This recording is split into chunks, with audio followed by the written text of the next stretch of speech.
Afisia pinu ene edunkron emu ene wiasema nyina mu yade bi eyi ni ti na no de pa yenti potokasem yetudin se COVID-19 na ba wiasema nyina mu no oman Ghana yenso yetu ye chefa ewo bibimem enso eha na abra na yade no ekoso no na chese akofa ho kire kase abapa dika ho bi ema ba na ye lalesulala ema wiase aman ahodo bebre ene banks ahodo bibi ebeboa oman Ghana adehye bi a wo so ye ankrankra edom sika ebeboae se ne betimi aboa me ifa asam ne no wa ho kire mu ewo nuro eni nuane enso fam no wo mo enso ehu etimi ato wo mo na ye wie ye no ne beto dwa sika ye nyaaye no wo se ebu ho nkonta e kire o memu no enso enyina tie bebu ye mu ne ne keken ka ho na ochi mu a e na auditor general report enso eba abonten na eba ye na chese sika ewi aseman ne ankrankro bi edema oman Ghana no emu fa dodo no ayira na ama Ghana fo nipe wo mu sese na den obi a yale aba na yakoyela lasulala ne yanyeska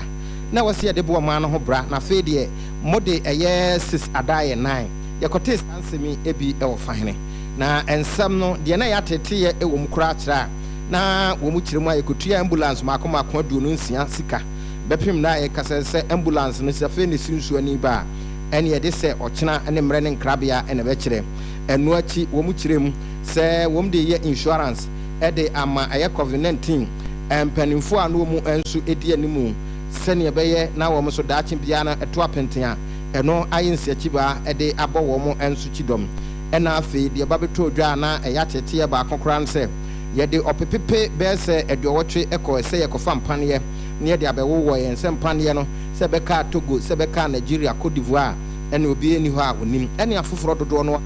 audit report no enso edibaye na ebaye na ka ho bia ma Ghana fo dodo no ho adwiri wo mo pa na numu ne ne ahweye a ehwesi kasem so ababonten no mu ede ababetudwa se Ghana fo madaroma mu nhwe eyakomma mutimpo na ewom se audit report na ba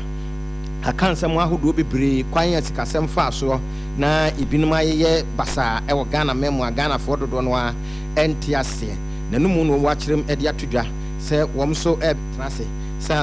sansemi eba na wiye no ya na futu apotoka sem ye friend recommendation enso ka ho a ye faso na afei wom ho akadwa mu se ye ko sika no ana kwankro betimi afaso na sika no ye nsa atimi aka se ye enokrade a eno no mu ababonten se samre obi frase no watrase ayehwehwemu kase pa na recommendation na ka audit report no ho no wa frase enso ede ayedwuma nanumu eno mu akirem ede atodwa se sania audit report no akire no sa pepepe no beye no na timi aboa ama Ghana fo dodo no a wo mu ate wo ho ase e wo sa ansemi enso emu timprempre a ye kase wo kiremu a na utilization of tax revenue ene ne ma hodo a wo mu keka e wo mu nyina no wo frase no de ayeduma makoma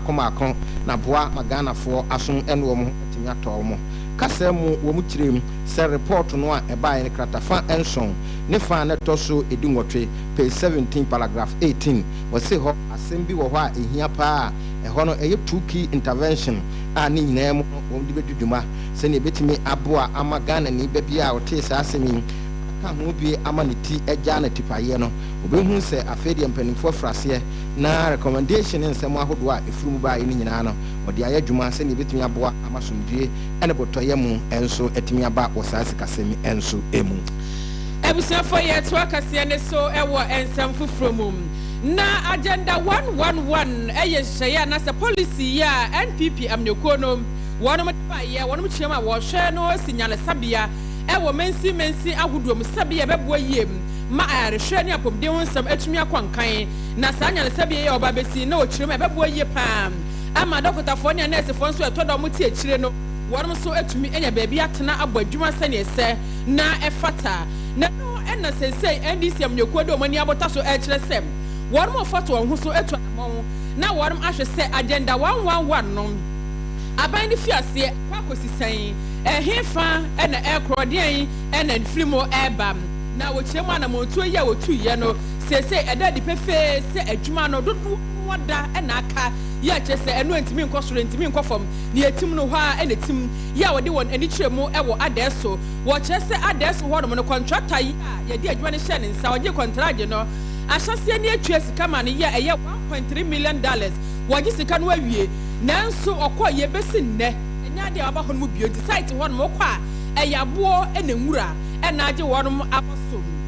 na dom kuma no ya ma se je fie ena di sansem ya twa na no ena wo che se we nyina no yakwa mo efa so na ena da NPP aban eda da Ghana fo edi fa agenda 111 ho no wonum de na die e ma Ghana fo nyina huru bi se NPP aban oye trofo wo kan sama eno ane so akya to wonum na no na dwanwere ebi enwo no na owura kwabra minta akando wono na akọ mra se je fie ho no ma wo ye ranking member e head committee so wono na distance me to dwam ya wo chrom se site ho no okọ ye na man bo beto dwakere mu a contractor ne ba ho no general busum de toso aduasa ba kwa fie twam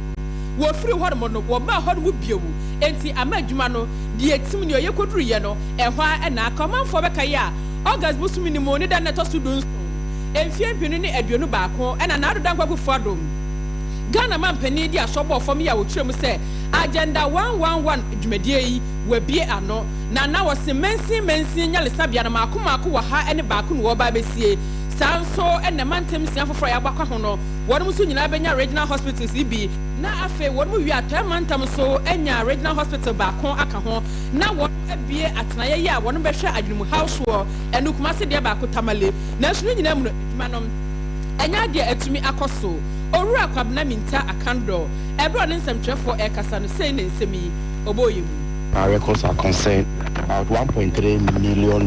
has been paid to the contractor, and the contractors are Imperial Homes, Telefoco Limited, Grand Unique Company Limited. So such an amount, which is about $1.3 million has been paid to the contractor, and it is reported here that the contractor came to site around 31st January 2022. So it was our expectation that by the time we get here, much progress would have been made. We see here is not the case. Again, just like what the president said that we were going to complete this project in 18 months, later he shifted the position to before 2024, and per their own records, it indicates that there is no way that this project can be completed before 2024. So I think that we must know the truth, we must know the real status of work of all these sites so that we are clear in our mind. If some responsibilities are shifted to future government, we will not blame anybody, but we know the real position as at this. I mean, such contracts are not given based on trial and error. Before you even bid for such a project, a lot of feasibility work must go into it. Before the president or the government announces that cadastral plans are available, and in fact, if you could check, in the 2021 and 2022 budget, they told us on the floor of the house that they have not less than 92 or 90. Eni eti ye owura kwabna minta akando ena wakasa chechema wo chese we nyina no yabotaye ya dom ko ade esi wo mani so se wodom eto anase wo bo apro akomi ahodo a agenda 111 site no wo no bakwa kohwe se adwuma no ekosan na de omadi kan kwago hunu kire se na ada na MPP aban da Ghana fo esan se adwuma no bi ohodom akwa yemfa yensan kan hwe brade asobo fo eno ano no empodi omkwa ho no wọ́n say wọ́n hwẹ́ mu a ẹ̀mpu yẹn kọ́tọ́ mfiempinin aduonu nan aba ne wie nom ne yẹn nyɛ ɛhwɛ wɔ hɔ nom anaasɛ ɔmo ntumi fa nkɔ awie nti wei de pefee sɛ MPP aban ɛyɛ aban a de biara no asɛ naada miyɛ wei wɔka to hɔ nom ɛno ano no yɛ a wɔn hwɛ ɛma no nkɔ so sika sɛ yɛ ɛna aka bi aga na de biara yɛ ahwiri sika egu. na ɛno ada ɛna ɛbɛtɔ dwa sɛ kopie mu ɛwɔ mmarahyɛ badwafie a na dɔmkuma ɛwɔ hɔ NDC amanyɔkuo no waye nsakraye ewo mpanimfo a wo mu ensu di amanyoko nanimu ewo mrashe badwafie ti de beto dwa nyina sɛ Ira Helena Idrusu a wo edom kuma no ba no dani samre de ya hon no ama Dr. Atofosen ena wotimi enso abesinanan ti enra ebinum ani agye no ne binum so eboma no musu ewo tamale ene montana hodo enso eso na enum no na political science lecturer a wo trade ewo University of Ghana Obenfo Ransford Jampo waba bonten e de aba betudwa se NDC amanyoko wo mu diai dede ene esu a wo mu su no sanse bibia nsia bibi pabia so ntimi mfiri mu ma eno nti wo mu nya ne wo mu ye no na won de ogidi ye se resafo a wo mu aye no ayade abeboa wo mpa eye wo mfinhyampe no na bato a ye beto no Ghana man enso emu ti wo mu koma ento wo mu yem kura se ne yedi ka ma mo nya nti ya samri de and this amanyuko no mu mpanimfo bi no wo mu nti wo mu ase kra e wo sa ansem no a asisi no enso emu na regre akirem e de ababetudwa se sene beye na Ghana sikasem ebetimi afa ne ntampa fra abra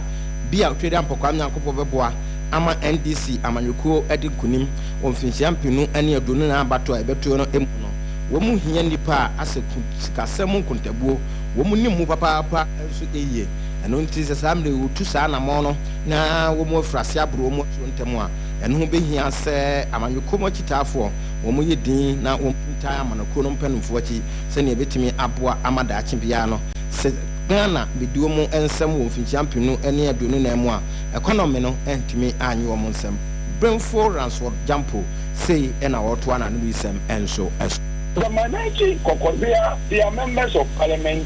of their own right. These are people who are supposed to lead you, and then they would all follow. And then the next time there's a reshuffle, and they say these are people who are supposed to lead you, and they are human beings. Then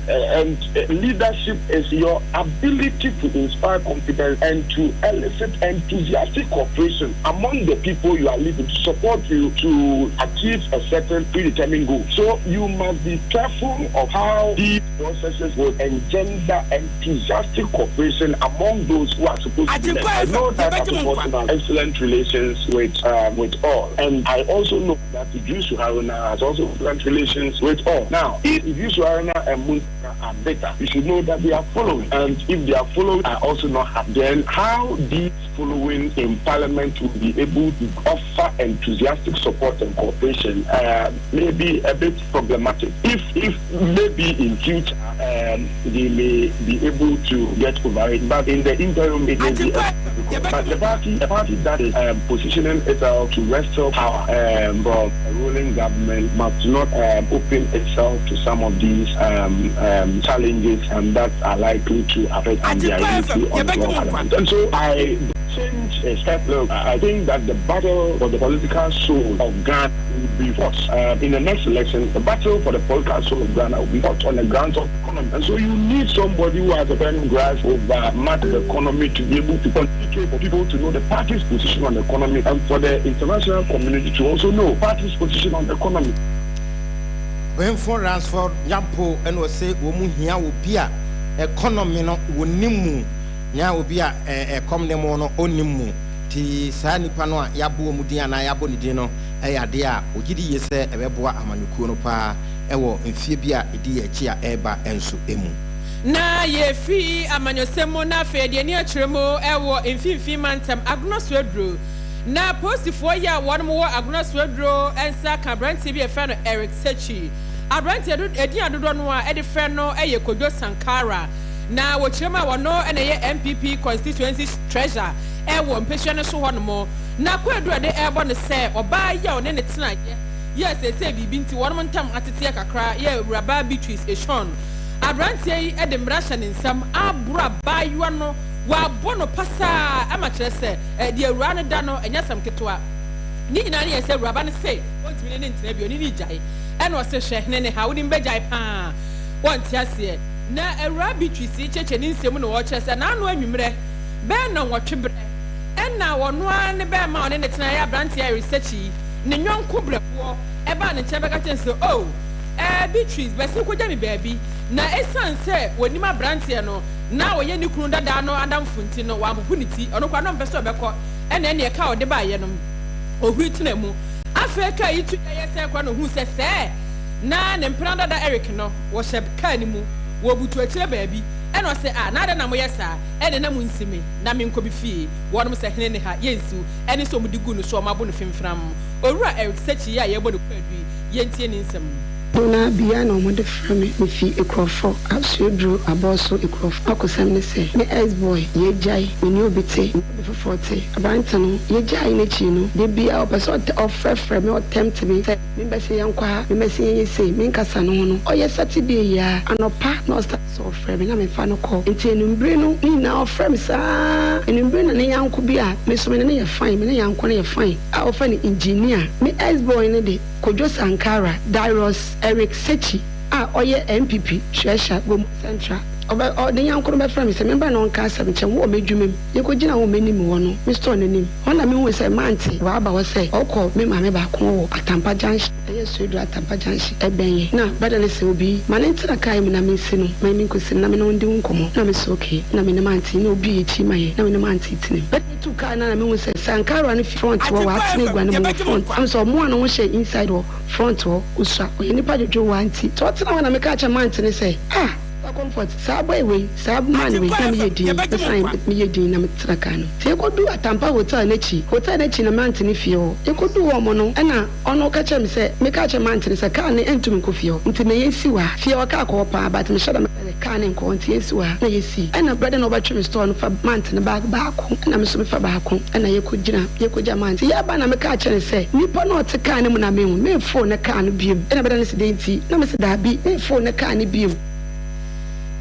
for any eye era beaches eshon na baby a wo bia mesra wa fa phone no bra Facebook na be hye send ye rabai abrante Eric Sachi ya dodo no efe ne Kojo Sankara abro no ama ne ne hu nyina papa boja pan da ne ho no ababa on say ne radio no eye no me enipa kokko no ma hye no wo ma hye na ngasa wo bi ntimi hu ne esi ye pote se me no na tie I'm say mentime no ntina bio afono me bi kura na nkwankro enti wagya mane nkwan wo so wonti ase ene se say treasure de kakra no bia ba na oba na disika na wie no so woko oba na di be ma disika wie no so woko na be ma ne tete usika usha na edi wie eso ase kakra onya e no akodi awie no wo de awie amontena ho na be ma no ne subanye so de begu so ni subanye ene kwan mo Agyenkwa 101.9 nipa mienu na bu no nya ba akofo ba akona bo no David nipa mienu ba kondo dada de kwan na ba akona bro no nipa mienu ena bro no se we ahye no won se ne nsa ho no bobo we ayere ne nan o mu wie kura mu nya na kombe ne bone kura san aka ho e man fe tu se wo mu nya mema wo mu nwentene yen ye botom ye hwewie no mso o mu kro no nya sa wo mbabu won se nya wo asema wo ka di asemi de nka abi di awie a ye ntena ho sa enti se onu obi tere se waka se wo hey ententa tichiri ye mienu ana fan na okọ ya nko be ka se wo okọ oba ende na ye ne nya afi na so okọ na tie no wo hwe be ma ni suban wo hwe emwa no na be ma wutimi bu oba de sankala suban be ma wutimi bu oba de so ekurasi ni apu enso aporo no yo ebusefo ye nya so nya abo afon krato oba ye ba de aka no ye de betoa mo so he wants what's the wedding easy oh ye butu ankasa wakaka Messi Lufat na wajima where you hey malaria drew Lufat my wedding where your hospital sister what imagine that few hours to my wedding na me see huma yeshepe link it here what's me kuniya my husband is sick hey demo tono na person no yen what's the water test positive for malaria no na be to one for ambulance na one ambulance it's not a bicycle dey form no nya see from kakabo no kick me wedding gonna me make up nina sometimes nearest pharmacy so wanna meji Lufat entrance pharmaceuticals for one malaria do na no ye na wanter mukuno chinna ne na adu abrante pa no kuni so ono pona waka that you make kiss the bride if you want so day no dona man no ye dona Jija wo malaria and to them Lufat malaria drop test for malaria before treatment FDA ahwehwesa egede nkratoyi ajatum se eye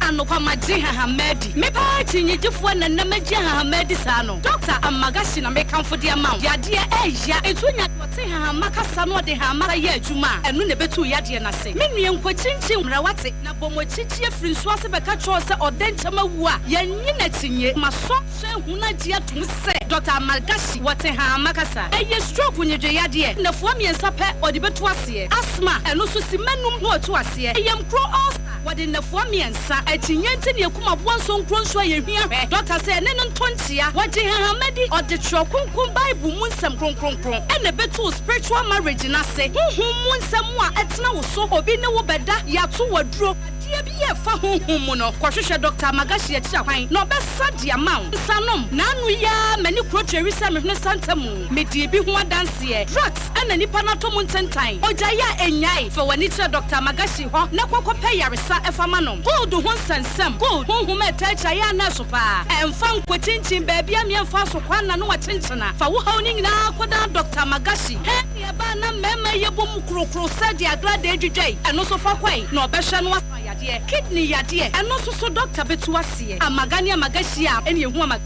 fa wani che macro kani police house on hwe ni mu pe ya ye adwuma di da edikosi memeneta ya sha asia no pa no nwotwe a ye po anwumre no nsia freyen was 0547 044307 and 0544 580936 Dr. Amagashi na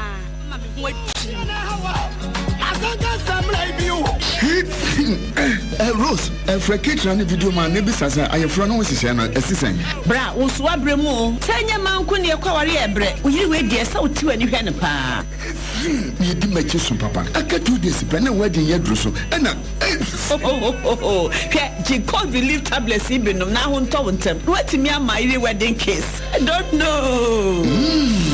Cold relief. Cold relief. Pepo so no kokoko. Etimi a wangetenkete. Uchimu yo dududu. Ana hwene mu so ne su ana so hwene mu asi. Cold relief. Ebe relief wo ama ho atɔ wontem so. Cold relief. Se manhia wa enkambetra oba we mu saa so mo agam hwa. Awari so. Don't know. Ubenya cold relief for pharmacy bi eben wo mu. Fongo Tobinco Limited, Kumasi Sports Stadium Mechi, YF Brono Noso, telephone 051-389-66, code relief. A relief mentamso. Agyenkwa FM 101.9. Mama Kasiebo SC ewa hayemfa edwatonde ento aso fofo no Brazil Spiritual Herbal Center na de ani kire na ye how bi etese kwan ya adwuma befa so na akoso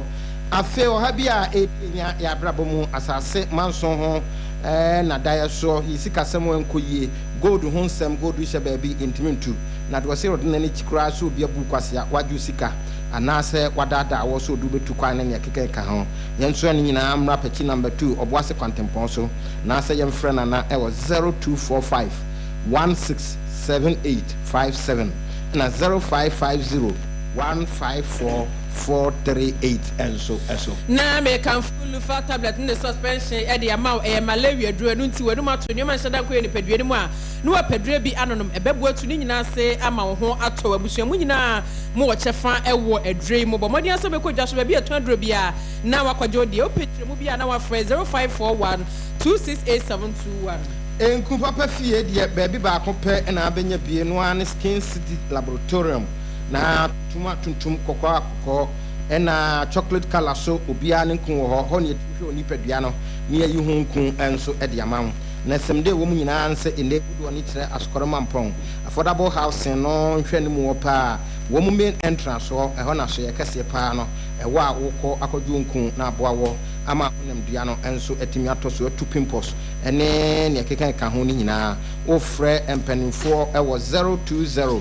8765033 na 0248936297 enso Amagashi Spiritual and Herbal Clinic doctor says sunsumu nsemfa bedano na womwa entu ase e ma se ye yade no sunsumu yade na se honoma ni yade awade mu nsensem ye sunsumu ye e wodi hye na wo ya se ye no de ba obeboa e ma ni nyina firi honom amafa hode ye modie na kira kwan owo Swami Macro akane police house ono ne di hwe nim frɛ 0547044307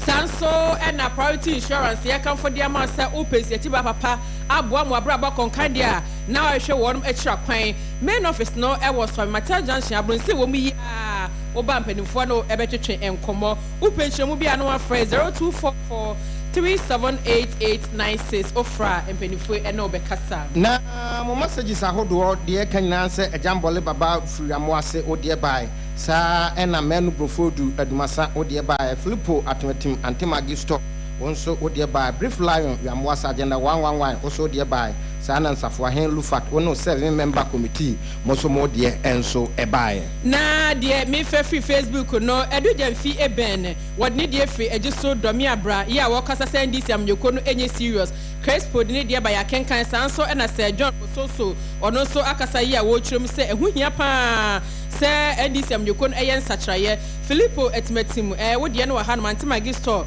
yɛ kan sa Filippo Filippo ɛna Crespo so ɛdeɛ na wɔse ndc amnyoko no wɔno mpa munye changes bia ɛnya adeɛ bibia betumi afiri mu aba wo ntimi ni nkunim mfie mpini ne aduonu nan aba yɛ betuo no mu sanso ɛna master planner junior de ne de African tampo abrayen Pope Jiga ɛde ne de aba yi a wo hwɛ yɛn etie yɛn ɛwɔ da command enkramante mu Francis Kaswada Tus ɔno so de ɔno aba ya opadi mo Felix nso ɛde de afiri Kumase Swami ɛde abrayen afi kodwo asempa furniture works nso etie yɛn free Kumase adum afoforo pii ka ho ɛna anwumre yi wɔmode wɔmadwenkyerɛ abrayen afakasie yi ho na ampani se anoma wo che dua so a ogebo ntie sorry na gudi prama so adehye aba betrase ye kai se kasie ene ye semfo a wo sa kasie mu de ma yen